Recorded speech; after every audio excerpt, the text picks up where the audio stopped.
Welcome to the Humanergy Leadership Podcast, where we tackle your toughest leadership challenges and share practical tools to help you lead with impact. Well, hey, everybody. Before we get into this episode, I just want to introduce myself. I am Mimi Mitrius with Humanergy, and I also want to introduce you to something new that we're doing. We're calling this Practical Field Notes. It's going to be a reoccurring series where we take a recently published article on leadership. And it doesn't actually have to be recent. It could be an old one that's very evergreen. And we're going to bring some Humanergy coaches in to talk about it, to react, to maybe push back or connect to what they're seeing actually happen in the organizations that they're working with. So really, it's just going to be a conversation about the ideas that are going on in the world of leadership right now.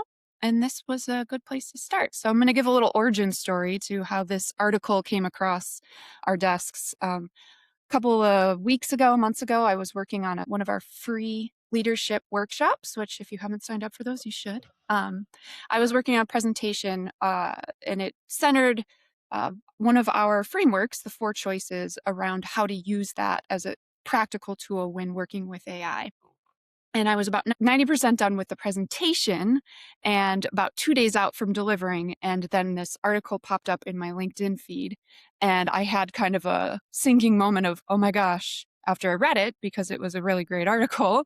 But I also was worried that I had somehow accidentally plagiarized, and I had a moment of freak out. So I sent it to David and I was like, help. Did I do something wrong here? Are we in good shape? What happened? And so I'm going to hand it off to you, David. But right before I do that, the article is How to Foster Psychological Safety When AI Erodes Trust on Your Team, authored by Jayshree, Seth, and Amy Edmondson. It was published in the Harvard Business Review on February 4th, 2026, and we will link to it in the description. It's a great article. So, David. Well, I appreciate that, Mimi, and thanks for the intro. And I think if I build on your story, one of the things I shared is it's always kind of cool when your thinking aligns with the thinking of somebody else. And you have that moment of, oh, have I read this before? And have I just got, and in reality, it's just because that's part of the conversation that we're having with people. And so as AI came in, and I love this article, and AI's really been a big topic in all of my coaching work and how to handle it. Your presentation in episode 240 of the Humanergy Leadership Podcast was very timely and appropriate, because it really slots in what should we as leaders be doing, and looking at mapping it over the 4 choices, as there's potentially lazy ways of doing it and there's impactful ways of doing it. And there's this article helps validate that in my mind. So I appreciate you sharing it, and I actually shared it straight away with a couple of clients, because it's been part of the conversation that we've been having. How do we manage AI, and how do we make sure that it's not being used in a lazy way, and it's not undermining the ability of the team to create, which is the heart of what these two are writing about in this article. Yeah. So just for our listeners, a quick little summary in one sentence about the article. AI tools aren't just a technology challenge. They create specific, hard-to-name trust problems on teams, and leaders need to treat AI integration as a team learning challenge to address them. So with that being said, David, how are you seeing this happen and play out in the organizations you're working with today? Well, I want to start with a line from the article at the end, actually. One of the closing paragraphs says the future of work isn't about choosing between human intelligence and artificial intelligence. It's about building teams that allow both to contribute to their fullest potential. And I think way back in January, we did a podcast episode that looked at how a leader's job is to make sure that they're not delegating leadership, judgment, or empathy to AI. And where these two pick up with the article is it's a matter of, let's make sure it's not getting in the way of us building a team as well. And I think about, we've been virtual since 2019, and you've not known us to have an office, so you've been virtual with us all the way. And I think one of the things we do is we build some structured time in for us to interact. And part of that structured time these days is to build in a learning loop around what we're discovering about AI so that it's shared, show that we're doing that feedback. And we've been doing that for a few years. And then this article comes out, which basically says, do the same thing. Let's make sure that if you're adopting AI, you're creating very rapid learning loops. And if anybody's read Amy Edmondson's book on the right kind of wrong, that's what she talks about is, hey, let's build very agile learning systems so that we can fail and then we can learn from that and apply it to the next level. And I think that's what's uh, integrated into this article is if we're using AI, build learning loops and actually create separate spaces for people to have the conversation about what they're learning, both positively and negatively, about how AI is supporting their work. Yeah. One of the ways David mentioned this, but for a little bit of highlight color to how we do that. Once a month, Humanergy has a team meeting. We call it the Academy, and it's an hour and a half or so long.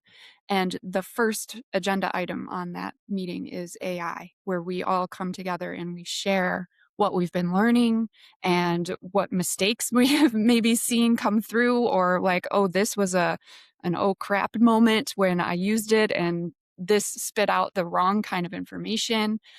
So it's been super valuable. And I think the framing it up that it's a learning tool, and that helps to create the psychological safety within an organization, at least for me. To be able to send this article to David and be like, oh crap, what did I do something wrong? Creates that, like, I felt very comfortable sending that to you, David. Like, I was like, I know you're going to guide me in the way that I feel like we're doing something right together. And so I think just kind of creating the framework and the structure around it. One of the other things that I've often thought about with AI as this has unfolded, some of the work that you have done, David, is help teams create like team charters.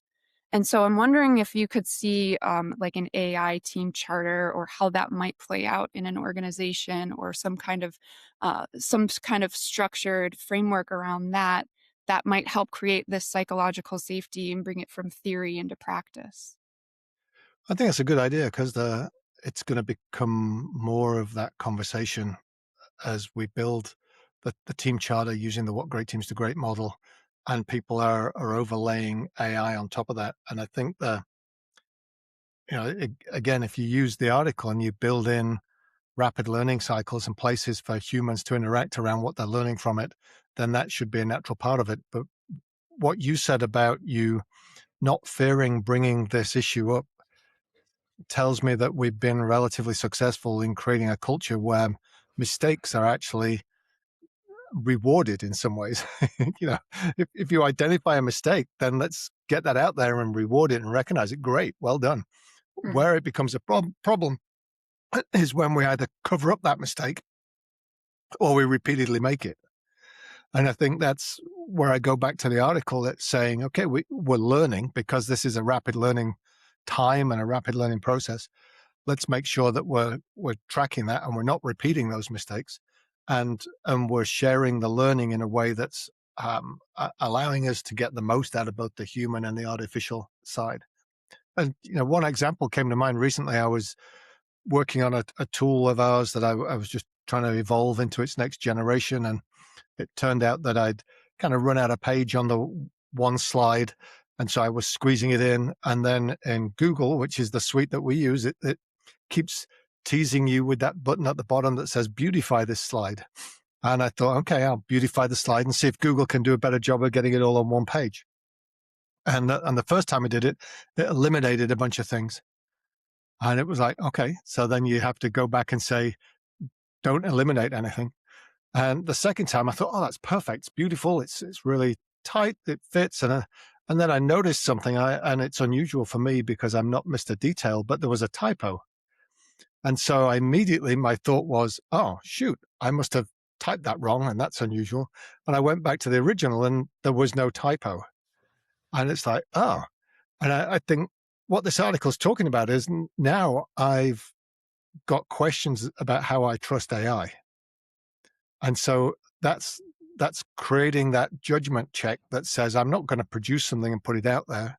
I'm going to produce something and then evaluate it. in detail and before it goes out anyway. I think that's one of the dangers that you highlighted in your session a few weeks ago. But then the other thing is, if I'd have put that out there, then it undermines trust in me because other people are seeing that and I've allowed something like that to get out.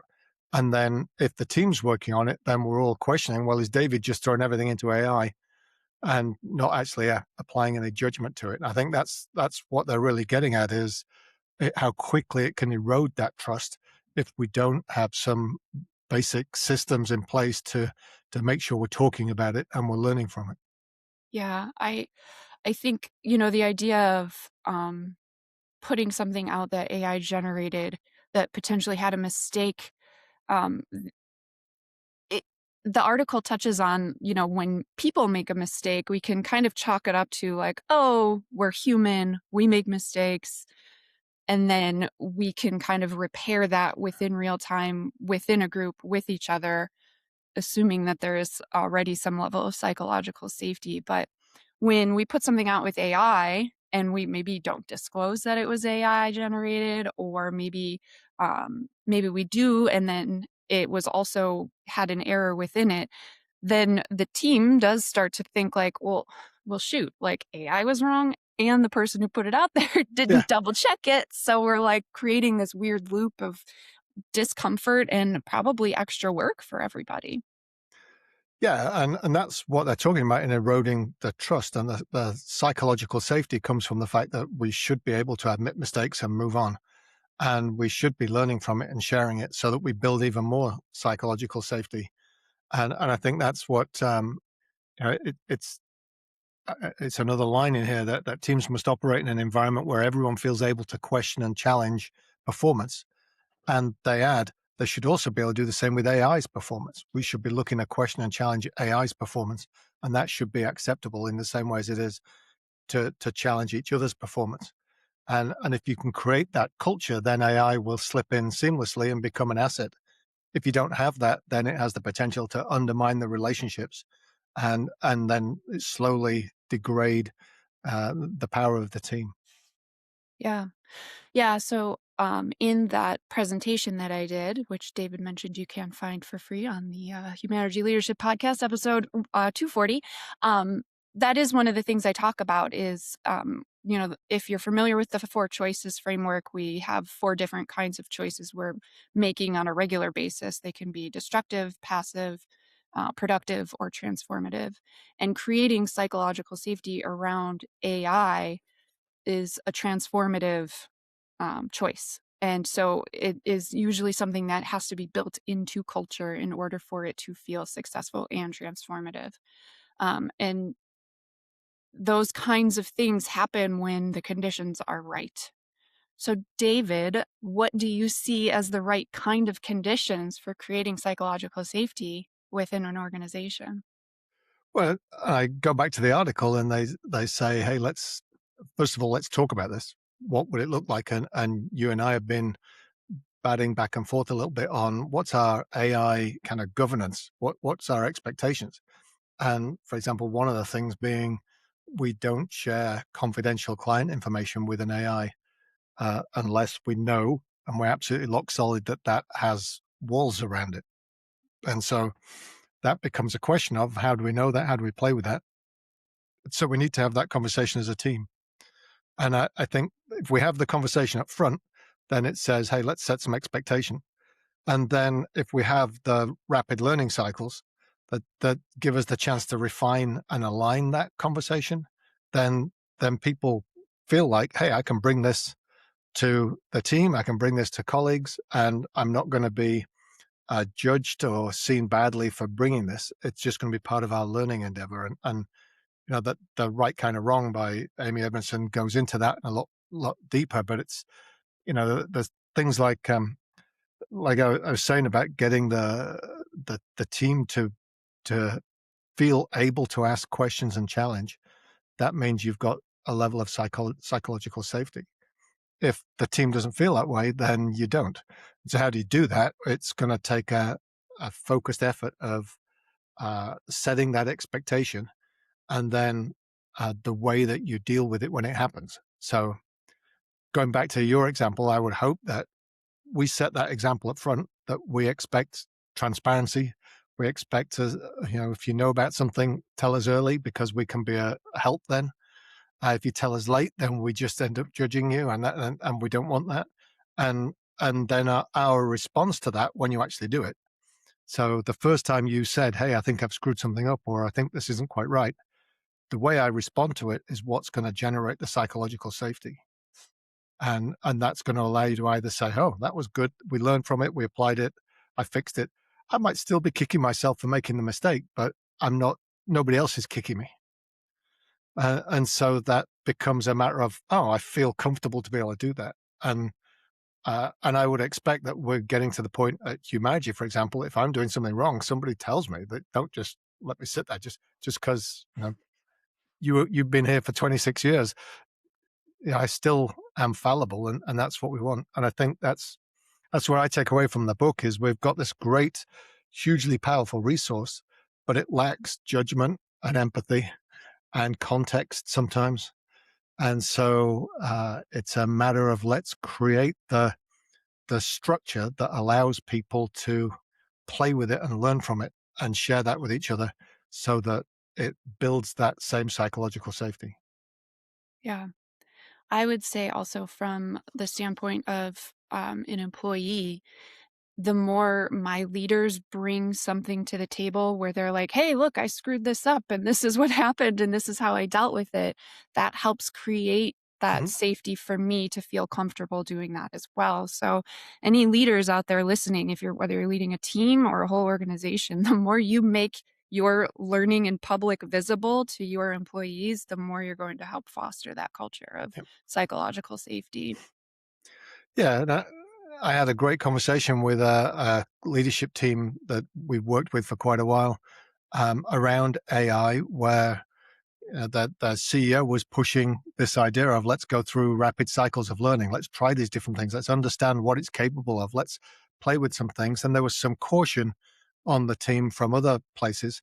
And we ended up having a really good conversation about what's generating the caution, what's generating the excitement, and where could we land. And where they landed was a lot of, okay, we need to keep playing and we need to be cautious as to how we're using it, because then that creates this sense of um, we're not just all rapidly out there just throwing everything out that we can on AI, but we're understanding what it can do without it going out into a public setting or a team setting and undermining what we have.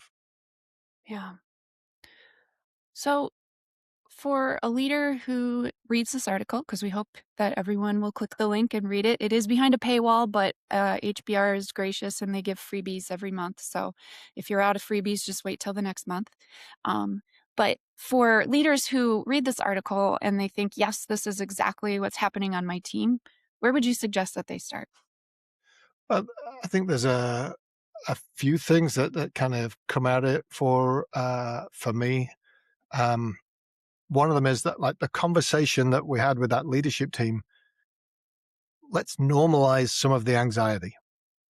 So we're entering to a new world. Yes, we're going to be anxious. Uh, Kind of if we can normalize it and openly discuss it and understand what's out there, then that's what will start to build trust. Yes, we're anxious. Let's talk about that. Let's dig into what's causing that, and then that allows us to address that appropriately. I think there's some uh, the idea of creating smart learning cycles. That how often are you using something and then evaluating how well that went and learning from it. We quite often tell our clients to use after action reviews, which is a US Army terminology for rapidly learning from where we were planning on going. I think the encouraging humans to critique it, encouraging that look. I know the one thing I learned from my example is I will not send anything to AI without then thoroughly looking at, because it was one of them was simple. It had replaced the word to TWO with the word to TOO.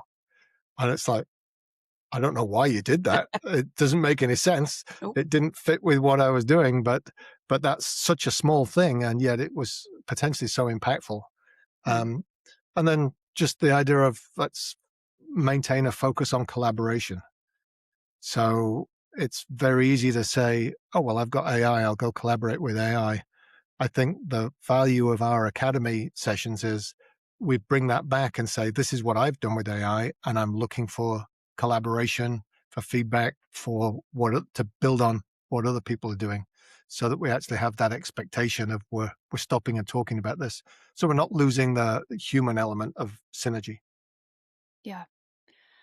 Yeah, one of my favorite lines around this whole conversation was from your presentation, which I think is what inspired me to do my presentation, which is when we outsource our judgment to the algorithm, we've outsourced our humanity. And I think that's the heart, right? Well, there's a there's an irony to that. So as I was writing that piece of work, I was iterating it through AI just to polish some of the ways. Mhm. So I that sentence is probably never a sentence I would come up with in my head. But as I put some different iterations through that process, it polished it. And then I took it away and I then was able to polish a sentence that said, oh, that's actually said very sharply what I'm trying to say in my long-winded short words. So, moral of the story is AI can erode trust and psychological safety, and when used properly, it can also enhance some of the work that we're doing. So, Yeah, there's a exactly. balance. I think I'd encourage people if they enjoyed this conversation to go back to episode 240 and listen to your presentation there and see because you really label it in very practical terms too. Yeah. Great. Anything else you wanted to pull on for this? No, appreciate you bringing this one up. It's a good article. Good. Looking Yeah. forward to the next one. Thanks, David. Thanks for doing this with me. You're welcome. That was the Humanergy Leadership Podcast. Make sure you like and subscribe and visit humanergy.com for many more resources.